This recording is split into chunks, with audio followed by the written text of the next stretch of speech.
And welcome everyone to the final lecture of quantized rankers, not quantized rankers but your first chapter torque. हमने 2 lecture ले लिए हैं torque पे और मैंने आपको बहुत सारी चीज़ें बताई हैं, ठीक है। उन सबको मैं सम अप करूँगा और आज हम प्योर रिवीजन करने वाले हैं और इस टॉपिक पे न्यूमेरिकल्स करने वाले हैं। आज के बाद टॉर्क का कोई न्यूमेरिकल तो आपका बोर्ड में नहीं फंसने वाला है। शुरू करते हैं एकदम मज़े से।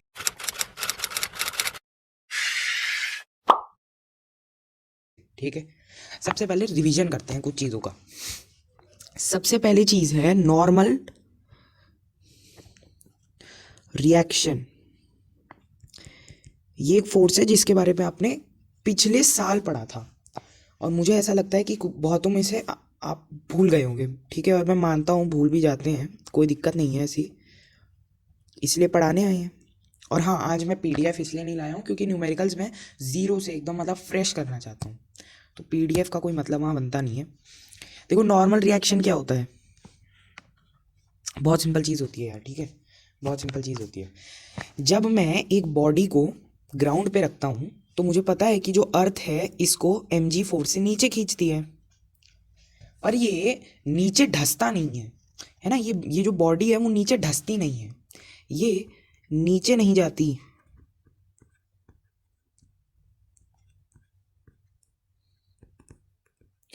ये जो बॉडी है वो नीचे नहीं जाती, है ना। अब नीचे क्यों नहीं जाती, तुम बोलोगे यार नीचे नीचे ये ज़मीन होती है इसलिए नहीं जाती। ठीक है, वो तो मुझे भी दिख रहा है कि ज़मीन होती है, पर फिजिक्स में सोचो एक बार कैसे नहीं जाती। सोचो सोचो सोचो सोचो सोचो। हाँ, इसलिए नहीं जाती क्योंकि जो ग्राउंड है वो इसके ऊपर फोर्स लगाता है। भाई तुम कभी ना अब जो ग्राउंड होगा या फिर कोई दीवार होगी उसको धक्का देना, वो दीवार कहीं नहीं जाएगी, तुम्हारा हाथ भी कहीं नहीं जाएगा, तुम्हारे हाथ में ज़रूर दर्द हो जाएगा। क्यों? क्योंकि तुम्हारे हाथ पे फोर्स लग रही है ना, तुम्हारे हाथ पे लगातार फोर्स लग रही है। और ये जो ज़मीन है वो ज़मीन भी इस ब्लॉक पे फोर्स लगाती है, और इसी फोर्स को हम बोलते हैं नॉर्मल रिएक्शन। और यही फोर्स जो भी नीचे वाली फोर्स होती है उसको बैलेंस करती है। जो हमारी नॉर्मल रिएक्शन होगा वो इस केस में mg के इक्वल होगा, हमेशा नहीं, इस केस में। तो ये तो पहला कॉन्सेप्ट था। अब दूसरा कॉन्सेप्ट है हमारा टॉर्क का, यानी कि मोमेंट ऑफ फोर्स का। मोमेंट ऑफ फोर्स इसका हमारा दूसरा कॉन्सेप्ट है। तो इसमें हम क्या करते थे, हम पढ़ा चुके हैं, मैं कुछ डिटेल में नहीं जाऊंगा, इसके डेरिवेशन में भी नहीं जाऊंगा, मैं बस आपको कॉन्सेप्ट बताऊंगा कि जब हम एक बॉडी पे एक फोर्स लगाते हैं तो उसका टॉर्क कैसे मेजर करते हैं हम। ये मान लो टॉर्क है, ठीक है, टॉर्क को हम इस सिंबल से बताते हैं। इसका मतलब क्या होता है, टाउ, इसको हम क्या बोलते हैं, टाउ बोलते हैं। तो इस सिंबल से इसको दिखाते हैं। तो सबसे पहले क्या करते हैं, जब ये मान लो ये फोर्स है तो इस फोर्स को हम एक्सटेंड कर देते हैं, इस फोर्स की लाइन को हम एक्सटेंड कर देते हैं ऐसे, इस फोर्स की लाइन को एक्सटेंड कर देते हैं, है ना। और फिर इस फोर्स की एक्सटेंडेड लाइन को हम क्या बोलते हैं, line of action, line of action, है ना। और फिर इस line of action of force पर हम क्या करते हैं, परपेंडिकुलर गिराते हैं। कहाँ से, हम एक पर अरे अरे अरे अरे हम एक परपेंडिकुलर गिराते हैं इस पॉइंट से, और इस पॉइंट को क्या बोलते हैं, पिवट बोलते हैं, जहाँ पे हमने बॉडी को बांध रखा है, इसको पिवट बोलते हैं। और इसको हम क्या बोलते हैं, परपेंडिकुलर डिस्टेंस, परपेंडिकुलर डिस्टेंस। तो जो हमारा टॉर्क होता है उसकी वैल्यू निकल के आती है P इंटू एफ। ये वैल्यू आपको याद रखनी है, ये वाला कॉन्सेप्ट आपको याद रखना है। और तीसरा और आखिरी जो कॉन्सेप्ट है जो आज बहुत यूज़ होगा और सेलिना की बुक में एक्सप्लेन भी नहीं किया गया है, वो है सेंटर ऑफ ग्रेविटी का। सेंटर ऑफ ग्रेविटी में हमने 2 कॉन्सेप्ट पढ़े थे। पहला कॉन्सेप्ट हमने 2 कॉन्सेप्ट कि अबाउट, इसको मैं सी बोल रहा हूँ, ठीक है, about C rotational, about C जो है वो रोटेशनल इक्विलिब्रियम होता है, प्रोवाइडेड कि बॉडी पे कोई और फोर्स नहीं लग रही हो। और दूसरा कॉन्सेप्ट ये था कि जब हम एक बॉडी पे when we mark C on a body, entire weight acts on C। मतलब मान लो ये एक बॉडी है, ठीक है, एक रॉड है, और इस रॉड का जो सेंटर ऑफ मास होता है वो तो है इसके सेंटर में। तो इस रॉड का मान लो मास है m। तो इसके बजाय कि मैं हर पॉइंट का मास ले रहा हूं, इसको मैं नहीं करूंगा, इसको मैं इंक्लूड ही नहीं करूंगा। मैं जो पूरा मास है उस पूरे मास को सेंटर पे मान लूंगा, सेंटर पे मान लूंगा। और इस फोर्स को मैं mg बोल सकता हूं क्योंकि ये मीटर स्केल का वेट है। और ये कहाँ पे एक्ट करेगा? ये करेगा एक्ट C पे। बस ये 3 कॉन्सेप्ट आपको याद होने चाहिए, रिवाइज होने चाहिए, ठीक है। बस ये 3 कॉन्सेप्ट आपको रिवाइज होने चाहिए। और अब हम चलते हैं आपके न्यूमेरिकल्स के ऊपर। तो चलो चलो शुरू करते हैं, ठीक है। देखो पहला क्वेश्चन मैं आपको दे रहा हूँ, आप सॉल्व करेंगे, अच्छे से सॉल्व करेंगे, कमेंट में आंसर लिखेंगे और फिर वीडियो को रिज्यूम करेंगे। जिससे नहीं होगा वो 10 मिनट तक सॉल्व करने का ट्राई करेगा और फिर उसके बाद वो वीडियो रिज्यूम कर सकता है। देखो हमारे पास एक रॉड है और इस रॉड को इस पॉइंट पे पिवट कर रखा है, इस पॉइंट पे पिवट कर रखा है। इस रॉड पे मैंने एक ऑब्जेक्ट रखा है जिसका मास है 40 kg और वो भी एक 4 मीटर के डिस्टेंस दूर, 4 मीटर के डिस्टेंस दूर मैंने 40 kg का मास इस रॉड पे रखा है। आप मुझे बताइए, और इस रॉड का जो मास है, मास ऑफ रॉड जो है, मास ऑफ रॉड जो है वो मुझे 40.5 kg गिवन है। तो आप मुझे बताइए कि जो नेट टॉर्क होगा या मोमेंट ऑफ फोर्स होगा वो क्या होगा? जल्दी बताइए सॉल्व करके, पॉज करिए और सॉल्व करिए, ठीक है। पॉज करें और सॉल्व करें। कर लिया सॉल्व? मैं सॉल्व करने जा रहा हूँ, एक बार सॉल्व करने लग गया फिर रुकूंगा नहीं। चलो भाई सॉल्व करते हैं। देखो ये जो 40 kg मास यहाँ पे रखा है, ये 40 kg मास की वजह से इस पॉइंट पे एक फोर्स लगेगी नीचे की तरफ, और वो भी किस पे? रॉड पे।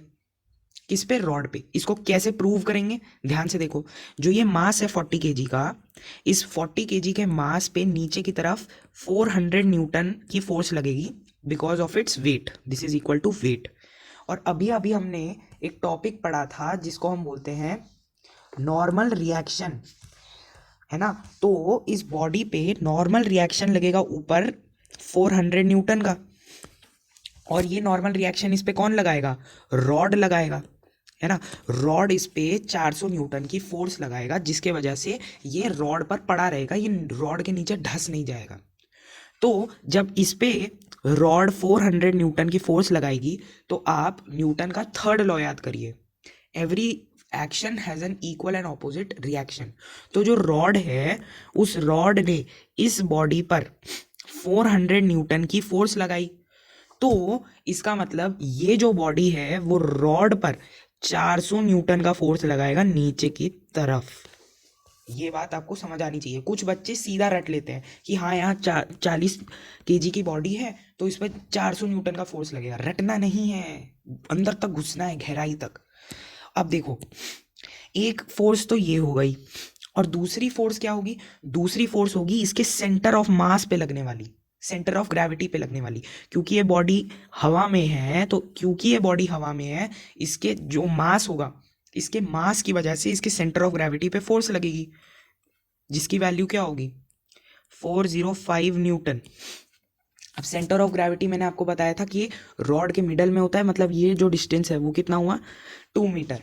तो जो हमारा नेट टॉर्क होगा नेट टॉर्क होगा वो होगा 400 इंटू 4, क्योंकि दोनों फोर्सेस परपेंडिकुलर है तो मैं सीधा इस डिस्टेंस को 4 से मल्टीप्लाई कर दूंगा, प्लस 405 न्यूटन इंटू 2। अब इसको आप सॉल्व कर लेंगे, आपका आंसर आ जाएगा। कैलकुलेशन मेरा काम नहीं है, मेरा काम है कॉन्सेप्ट बताना। चलो आगे बढ़ते हैं। ये एक बहुत ही अच्छा क्वेश्चन था, जिसने ये क्वेश्चन किया है ना वो अपने आप को मतलब कमेंट कर सकता है, बहुत अच्छा क्वेश्चन था ये, मज़ा आया होगा आपको। अब इस क्वेश्चन को देखते हैं। एक रॉड है, ठीक है, एक रॉड रखी हुई है, ठीक है। इस रॉड को मैंने इस पॉइंट पे पिवेट कर रखा है, इस पॉइंट पे पिवेट कर रखा है, और ऊपर की तरफ इस एंड पे 4 मीटर की फोर्स लग रही है, और इस एंड पे नीचे की तरफ 4 मीटर की फोर्स लग रही है, और इसकी जो पूरी रॉड की लेंथ है वो है 4 मीटर नहीं, सॉरी 4 न्यूटन, और मीटर नहीं 4 न्यूटन, और जो इसकी लेंथ है वो है 5 मीटर। तो आप मुझे बताइए कि नेट टॉर्क क्या एक्ट होगा, बताइए। सॉल्व करिए, इसको पॉज करिए और सॉल्व करिए। कर लिया सॉल्व, मैं करने जा रहा हूँ। ओके, अब आप देखेंगे तो एक फोर्स ऐसे लग रही है, तो इसके वजह से एक एंटी क्लॉकवाइज टॉर्क होगा, सॉरी क्लॉकवाइज टॉर्क होगा, और इस वाली फोर्स की वजह से भी एक क्लॉकवाइज टॉर्क होगा, इसलिए इन दोनों के टॉर्क्स जुड़ जाएंगे। दूसरी बात, इस बॉडी, इस रॉड का जो वेट होगा वो इसके सेंटर ऑफ मास पे एक्ट करेगा, और इसके सेंटर ऑफ मास पे ही मैंने इसको पिवट कर दिया है। तो अगर पिवट पे ही मैं फोर्स लगा रहा हूँ, मतलब जो टॉर्क होगा इसके वेट की वजह से वो जीरो होगा। तो अगर मुझे नेट टॉर्क की वैल्यू निकालनी है तो मैं वो कैसे निकालूंगा, 4 इंटू 5/2, 5/2 क्यों, क्योंकि ये डिस्टेंस 5/2 है, ठीक है, प्लस 4 इंटू 5/2। अगर कोई बहुत ही वेक्टर वाला है तो उसको नेगेटिव में डाल दो, क्योंकि दोनों क्लॉकवाइज टॉर्क है ना, और क्योंकि दोनों क्लॉकवाइज है, दोनों एक साथ घुमा रहे हैं, तो इसकी वैल्यू क्या आ जाएगी, 4 इंटू 5, और इसकी वैल्यू आ जाएगी 20 Newton metre.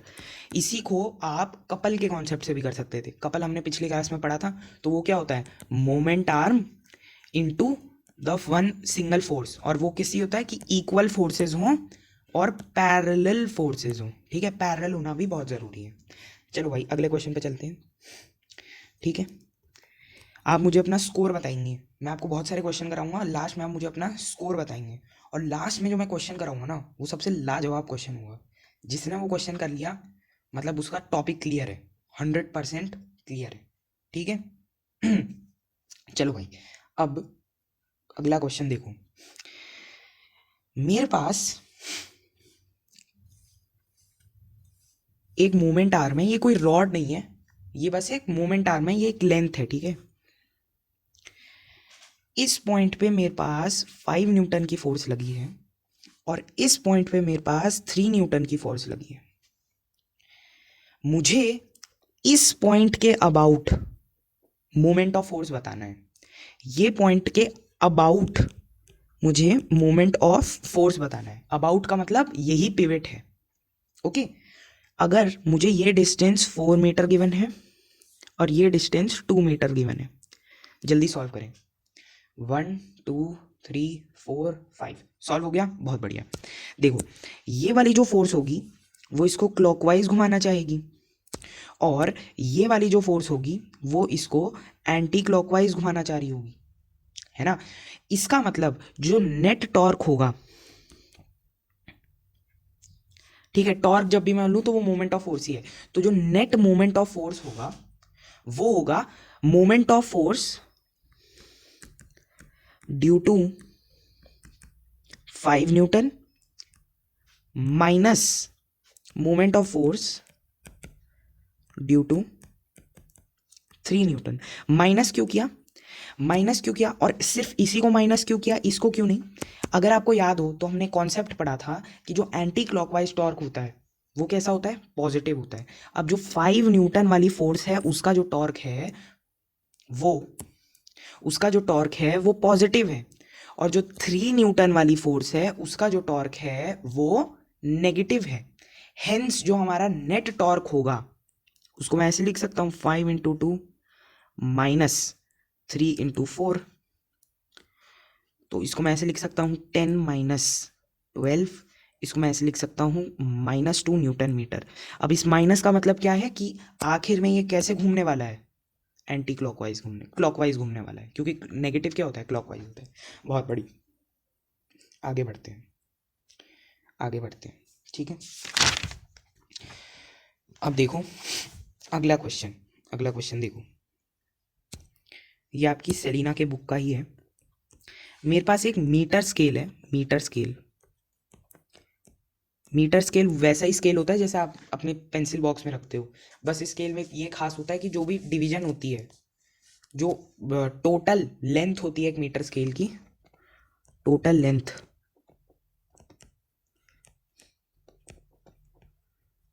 Is equal to 100 centimetre,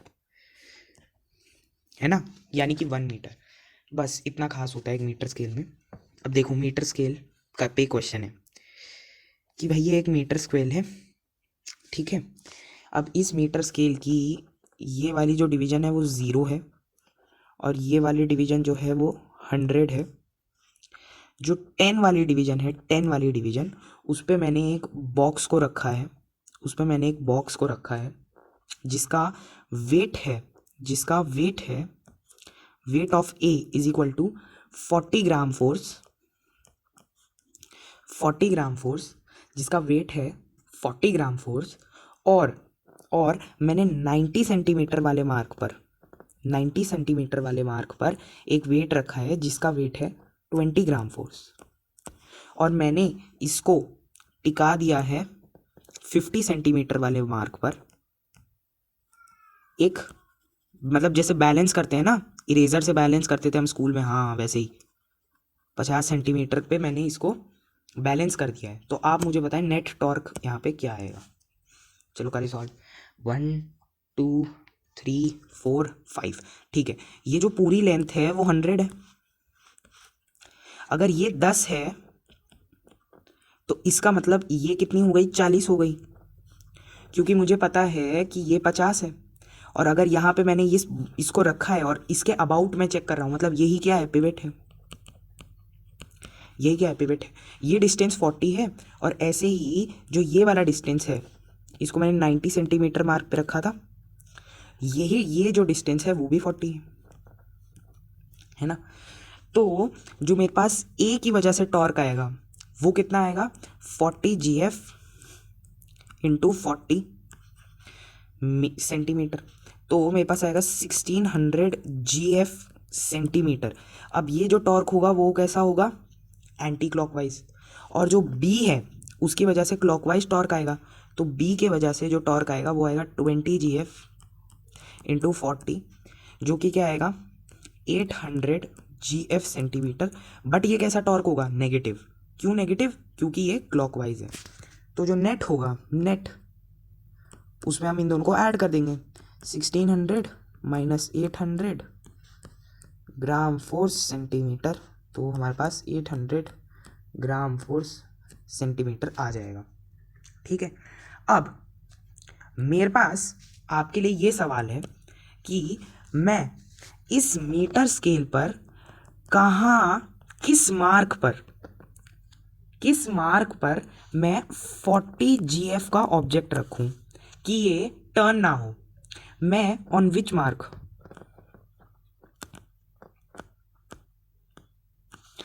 मैं किस मार्क पर 40 ग्राम फोर्स का ऑब्जेक्ट रखूं। ये मार्क है ना, ये 0 मार्क, 10 मार्क, 100 मार्क, तो मैं किस मार्क पर 40 GF वेट का ऑब्जेक्ट रखूं कि ये ना घूमे।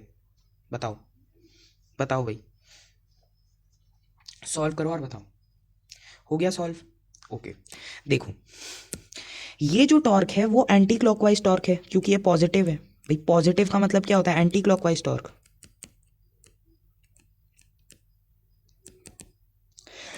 पॉजिटिव का मतलब है एंटी क्लॉकवाइज टॉर्क, और 800 GF सेंटीमीटर का टॉर्क है अगर पॉजिटिव है। तो मैं इस 40 ग्राम फोर्स वाले ऑब्जेक्ट को ऐसी जगह पे रखूंगा जहां पे पहली बात तो क्लॉकवाइज टॉर्क बने, क्योंकि मुझे क्या करना है, मुझे टॉर्क को जीरो करना है। तो जीरो करने के लिए इस पॉजिटिव में मुझे कुछ नेगेटिव ऐड करना पड़ेगा, तभी तो जीरो करूंगा। और नेगेटिव क्या होता है, क्लॉकवाइज होता है ना। नेगेटिव क्या होता है, क्लॉकवाइज होता है। तो पहली बात तो क्लॉकवाइज टॉर्क आना चाहिए। और जो दूसरी बात है वो है कि टॉर्क की जो वैल्यू है, टॉर्क की, इसको मैं बोल देता हूं टॉर्क न्यू, जो हमारी टॉर्क न्यू की वैल्यू है वो होनी चाहिए 800, नेगेटिव ऑफ 800। क्यों, तभी तो 800 प्लस माइनस 800 यही तो जीरो देगा ना। अगर मुझे बैलेंस करना है तो मुझे टॉर्क को जीरो बनाना है। टॉर्क क्या होता है, घुमाव होता है। तो मेरे पास टॉर्क की वैल्यू आ गई नेगेटिव ऑफ 800। तो मैं बोल सकता हूँ negative of 800 is equal to 40 into distance, यानी कि डिस्टेंस फ्रॉम पिविट। तो डी को मैं बोल दूंगा -800/40। इसको तुम डिवाइड कर दो तो ये आ जाएगा 20, -20। ठीक है, अब डी की वैल्यू क्या आ गई, 20 आ गई। अब इस पॉइंट से मुझे 20 सेंटीमीटर आगे जाना है, तो मैं 20 सेंटीमीटर आगे जाऊंगा तो मैं यहाँ पे आऊंगा। अब अगर ये 50 सेंटीमीटर वाले मार्क पर है तो ये किस पे होगा, 70 सेंटीमीटर मार्क पे। जिसने सॉल्व कर लिया उसको बधाई।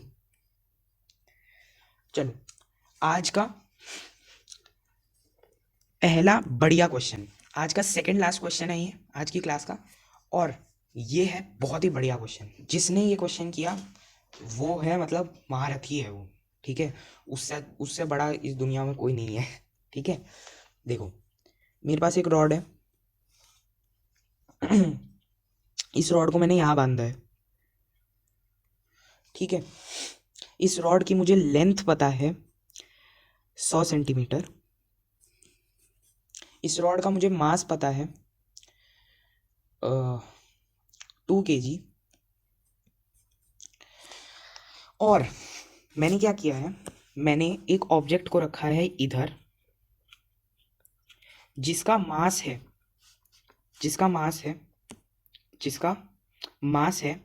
4 kg। और मैंने एक ऑब्जेक्ट को इधर रखा है जिसका मास है 3 kg। तो तुम्हें मुझे बताना है कि मैं एक 8 kg के मास को कहाँ रखूं। अगर मुझे ये डिस्टेंस बताया गया है, ठीक है, इस डिस्टेंस की वैल्यू है 80 सेंटीमीटर। और यहाँ पे मैंने इसको पिवट किया है, ठीक है, इधर मैंने इसको पिवट किया है, यहाँ पे मैंने इसको बांध रखा है। और मुझे इस डिस्टेंस की वैल्यू बता रखी है 20 सेंटीमीटर। और ये एकदम कोने में रखा है, ठीक है, ये कोने में रखा है और ये 80 सेंटीमीटर दूर रखा है। तो तुम्हें मुझे बताना है कि मैं 8 kg वाले ब्लॉक को कहाँ पे रखूँ कि ये बॉडी जो है घूमे ना।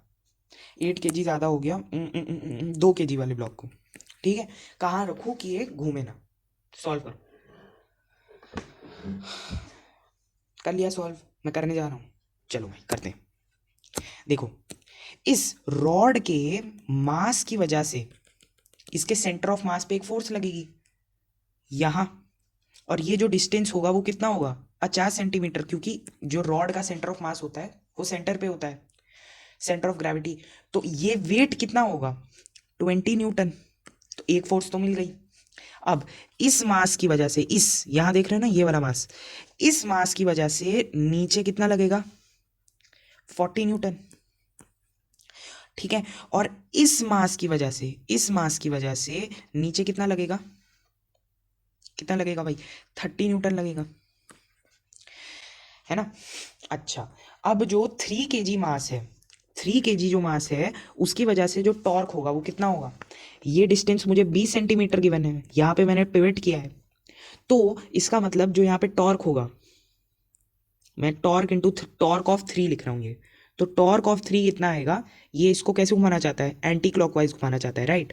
तो वो होगा पॉजिटिव ऑफ 3 इंटू 20/100। 20/100 इसलिए किया है क्योंकि ये सेंटीमीटर में गिवन है। तो इसको मैं सॉल्व करूंगा तो 3 इंटू 5 × 10, 3/5। ठीक है, 3/5 न्यूटन मीटर, और वो भी पॉजिटिव। अब जो हमारे पास 4 kg वाला ब्लॉक आएगा उसकी वजह से टाउ ड्यू टू 4 कितना होगा, ये इसको एंटी क्लॉकवाइज घुमाना चाहता है, तो टाउ ड्यू टू 4 जो होगा वो कितना होगा, नेगेटिव ऑफ 4 इंटू, अब ये इस पॉइंट से तो 80 मीटर दूर है, बट पिवट से कितना दूर है, अगर ये 20 है ये 80 है, तो ये डिस्टेंस कितना हुआ, 60 हुआ, तो ये 60/100 हो जाएगा। तो इसको तुम सॉल्व करोगे तो यहाँ पे तुम्हारे पास आ जाएगा -2.4 न्यूटन मीटर, और यहाँ पे तुम्हारे पास आ जाएगा इंटू 0.6 न्यूटन मीटर। अब इसके वेट के वजह से टॉर्क कितना होगा, जो वेट है उसकी वजह से टॉर्क कितना होगा, तो टॉर्क ड्यू टू वेट जो आएगा वो कितना होगा भाई, अगर ये डिस्टेंस 50 है, ये डिस्टेंस 20 है, तो ये डिस्टेंस कितना हुआ, 30 हुआ क्या। अगर ये 30 है तो, और ये इसको कैसे घुमाना चाह रहा है, क्लॉकवाइज घुमाना चाह रहा है, मतलब ये नेगेटिव होगा, तो 20 इंटू 30/100, 0 0 कट कर दो, ठीक है। तो कुछ गड़बड़ किया क्या यहाँ पे,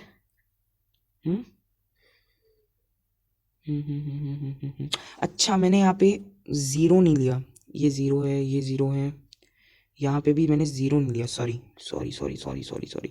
तो यहाँ पे 24 न्यूटन मीटर आएगा, यहाँ पे 6 न्यूटन मीटर आएगा, और 24 माइन नेगेटिव ही होगा, हाँ नेगेटिव नहीं बदलेगा, और ये कितना आएगा, ये आएगा -6 न्यूटन मीटर। तो जो हमारा नेट टॉर्क हो जाएगा, जो हमारा नेट टॉर्क हो जाएगा, ठीक है, जो हमारा नेट टॉर्क हो जाएगा वो कितना होगा, 6 - 24 - 6, मैंने तीनों को ऐड कर दिया, बस मैंने तीनों को ऐड कर दिया, तो इसमें ये और ये कैंसिल, तो -24 मेरा नेट टॉर्क हो जाएगा। अब मुझे 2 kg ब्लॉक को रखना है, अब नेगेटिव मतलब ये कैसे घूम रहा है, क्लॉकवाइज घूम रहा है, तो मुझे 2 kg ब्लॉक से एंटी क्लॉकवाइज घुराना है, ये तो पहली बात है। तो अगर मुझे -24 चाहिए तो मतलब मुझे 24 का टॉर्क प्रोड्यूस करना पड़ेगा, और वो भी पॉजिटिव, और वो भी 2 के साथ, तो 20 इंटू 5, डिस्टेंस को मैंने y बोला है, ठीक है। तो यहाँ पे मैं बोल सकता हूँ ये जो डिस्टेंस होगा वो 1.2 होगा, तो ये कैसा 1.2 मीटर, तो यहाँ पे ये स्केल के बाहर ही चले जा रहा है 1.2 मीटर, बट अगर किसी का ये आंसर आया तो वो एकदम सही है, ठीक है, मेरी गलती थी। चलो, जिसने क्वेश्चन कर लिया ना भाई, वो मतलब महाराजा है भाई, महाराजा है महाराजा, उसका टॉर्क ख़त्म हो गया है, ठीक है। अब ये है तुम्हारी क्लास का फाइनल क्वेश्चन, और ये है सेलिना का क्वेश्चन, और ये तुम्हारी सेलिना में दिया है, कंसाइज बुक में दिया है, और ये बहुत ही बढ़िया क्वेश्चन है। यहाँ पे एक ऐसा स्ट्रक्चर है, और यहाँ पे एक ऐसा स्ट्रक्चर है, मैंने एक रॉड को इसके ऊपर ऐसे रख रखा है, ठीक है, मैंने एक रॉड को इसके ऊपर ऐसे रख रखा है, इस रॉड की जो लेंथ है वो मुझे L गिवन है, इस रॉड का जो वेट है वो मुझे W गिवन है, ये जो W है वो वेट है, हाँ मास नहीं है। तो मुझे बताना है कि अब क्योंकि ये रॉड इन दोनों पॉइंट पे रखा हुआ है, तो इनके ऊपर इस तरफ ऊपर की तरफ नॉर्मल रिएक्शन फोर्स लगेगी, तो यहाँ पे मान लो R1 है और यहाँ पे R2 है, तो मुझे R1 और R2 की वैल्यू बतानी है। सॉल्व करके बताओ, ये ट्राई करो। और ये जो पूरा वो है सिस्टम है वो पूरा इक्विलिब्रियम में है, ठीक है, ये इक्विलिब्रियम में है सिस्टम, इक्विलिब्रियम में। सॉल्व करो, कर लिया सॉल्व, मैं करने जा रहा हूँ। चलो यार, जब चीज़ें इक्विलिब्रियम में होती है तो 2 केस होते हैं, एक होता है net force is equal to 0, net external force is equal to, और एक होता है net torque is equal to 0, है ना, पढ़ा था ना हमने पिछली क्लास में कि जो ऑब्जेक्ट होता है जब वो इक्विलिब्रियम में होता है तो पहली बात तो उसकी नेट फोर्स इक्वल टू 0 होती है, और दूसरी बात उस पर जो नेट टॉर्क होता है वो इक्वल टू 0 होता है। तो अगर नेट फोर्स इक्वल टू 0 है तो इसका मतलब ये है कि ऊपर की तरफ कितनी फोर्स लग रही है, R1 और R2, तो इसका मतलब 0 मतलब sum of all forces is equal to 0, तो 0 is equal to R1 plus R2। मैंने ऐसा मान लिया कि ऊपर की डायरेक्शन पॉजिटिव है, R1 प्लस R2 मतलब ऊपर की फोर्सेज, और नीचे की तरफ कौन सी फोर्स लग रही है, सेंटर ऑफ मास पे, सेंटर ऑफ ग्रेविटी पे वेट लग रही है, कितने डिस्टेंस दूर, L/2 डिस्टेंस दूर, है ना, ये भी L/2 है। ये वेट लग रहा है, तो इसका मतलब, और वेट नीचे की तरफ लग रहा है, इनके ऑपोजिट लग रहा है, और मैंने ऊपर डायरेक्शन को पॉजिटिव माना है, नीचे को नेगेटिव माना है, तो यहाँ पे नेगेटिव ऑफ W आ जाएगा। इसका मतलब W का वैल्यू आ जाएगा R1 प्लस R2। अब क्योंकि net torque is equal to zero है, क्योंकि net torque is equal to zero है, तो मैं कोई भी पॉइंट लूं, मैं कोई भी पॉइंट लूं, उसके अबाउट नेट टॉर्क जीरो है ना। तो मान लो मैंने ये वाला पॉइंट ले लिया, ताकि मैं वेट ना लाऊं इक्वेशन में, तो मैंने ये वाला पॉइंट लिया, ये वाला पॉइंट, इस पॉइंट के अबाउट टॉर्क जीरो है, तो इस वाली फोर्स की वजह से जो टॉर्क होगा वो कितना होगा, R1 इंटू L/2। ध्यान से देखो, R1 इंटू L/2, और ये कैसा होगा, ये इसको क्लॉकवाइज घुमाना चाह रहा है, तो ये नेगेटिव होगा, plus plus R2 into L/2 plus R2 into L/2, और ये जो है वो जीरो के इक्वल होगा, क्योंकि हमारा इक्विलिब्रियम है ना। मैंने sum of anti clockwise torque is equal to sum of clockwise torque बताया था ना, वो ये है। तो हमारे पास यहाँ से R2 is equal to R1 आ जाएगा, और अगर R2 is equal to R1 है, इसका मतलब W is equal to 2R1, is this implies that W/2 is equal to R1 is equal to R2। जिसने ये क्वेश्चन सॉल्व कर लिया ना, उसको भाई ये स्टार है भाई, ये स्टार है ये भाई, मतलब बेस्ट क्वेश्चन था इस दिन का। से लास्ट वाला क्वेश्चन ना हो, वो तो बिल्कुल ही ना चिंता करे, क्योंकि ऐसा क्वेश्चन बोर्ड में कभी आ ही नहीं सकता। तुम मुझसे $1000 ले लेना अगर आएगा तो, ठीक है, ऐसा क्वेश्चन कभी नहीं आएगा बोर्ड में। और इनसे पहले के क्वेश्चन हुए हैं वो खुश हो जाए, क्योंकि बहुत अच्छा काम कर रहे हो तुम, जिससे वो भी नहीं हुआ तो चिंता मत करो। अब लेक्चर वेक्चर छोड़ो, अब तुम किताब उठाओ, कॉन्सेप्ट को रिवाइज करो, कॉन्सेप्ट को रिवाइज करो, और धीरे धीरे कॉन्सेप्ट रिवाइज करोगे तो एक और दिन दोगे ना इस चैप्टर को, ये चैप्टर तुम्हारा 100% क्लियर हो जाएगा। ये चैप्टर को कभी रिवाइज करने की ज़रूरत ही नहीं पड़ेगी तुम्हें। क्यों? क्योंकि ये बहुत आसान चैप्टर है, मतलब एक बार हो जाए तो आसान चैप्टर है, ठीक है। तो भाई thank you for watching this lecture. अगले लेक्चर में हम आपका वर्क एनर्जी पावर स्टार्ट करेंगे, WEP, और वो एक ही लेक्चर में ख़त्म भी हो जाएगा। बहुत छोटा सा टॉपिक है, एक नहीं तो मैक्सिमम 2, ठीक है।